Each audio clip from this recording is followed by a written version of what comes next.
अपने ही वतन में बेवतन से फिरें, ऐसे वतन को लोगों हम किया कहीं। माह सितंबर 2015 में लाहौर हाई कोर्ट ने मेरी तकरीर तस्वीर हत्ता के प्रिंट और इलेक्ट्रॉनिक मीडिया में मेरा नाम तक लेने पर 6 माह की पाबंदी आयद की थी। इस गैरआइनी और गैरकानूनी पाबंदी के खिलाफ सुप्रीम कोर्ट बार की साबिक सदर और मरूफ कानूनदान मुहतरमा आसिमा जहांगीर शहीद साहिबा ने लाहौर हाई कोर्ट और सुप्रीम कोर्ट में मेरे वकील की हैसियत से दरखास्तें दायर की थीं, जिस पर इन्हें नामालूम टेलीफोन नंबरों से धमकियां दी जाती रहीं।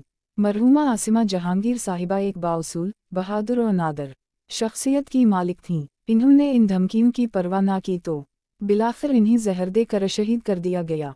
इसके बाद मुत्तहिदा कौमी मूवमेंट के डिप्टी कन्वीनर और बुजुर्ग फ़िलोसोफर प्रोफेसर डॉक्टर हुस्न ज़फ़र आरिफ शहीद ने 9-0 की तालाबंदी के खिलाफ एक पिटीशन सिंध हाई कोर्ट में दायर की तो 13 जनवरी 2018 को नहीं नामालूम अफराद ने अगवा किया और फिर तशद्दुद का निशाना बनाकर मावराए अदालत कत्ल कर दिया। इनकी तशद्दुद ज़दा लाश कराची के एक दूर दराज ईरान साहिली इलाके रेडली गोट इब्राहिम हैदरी में इनकी कार की पिछली सीट पर पाई गई।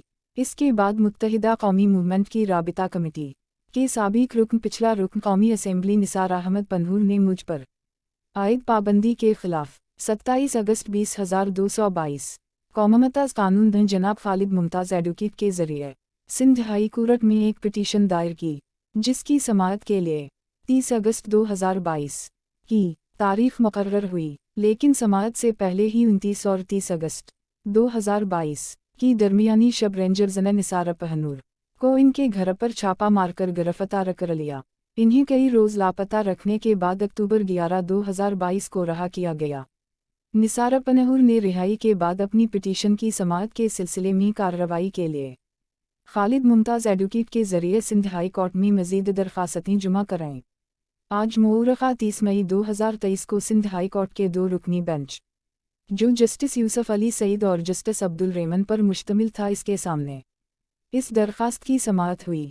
खालिद मुमताज़ एडवोकेट ने बेंच के रूबरू दरख्वास्त के हक़ में अपने तैयार करदा भरपूर दलाइल दिए, लेकिन सिंध हाई कोर्ट के दौरकनी बेंच ने तमाम तर दलाइल सुनने के बाद ये कहकर दरख्वास्त खारिज कर दी कि निसार पन्हूर की दरख्वास्त काबिल समाअत नहीं है। यह पूरे पाकिस्तान से मेरा ये सवाल है कि क्या निसार अहमद पन्हूर पाकिस्तान की कौमी असेंबली के रुकन ना थे? क्या वो सिंध असेंबली के रुकन ना थे? क्या वो पाकिस्तान के शहरी भी ना थे? क्या इन्हें एक शहरी की हैसियत से हाई कोर्ट में दरख्वास्त गुजार बनने का भी हक ना था? आखिर इनकी दरख्वास्त को नाकाबिल समाअत करार देकर क्यों खारिज कर दिया गया?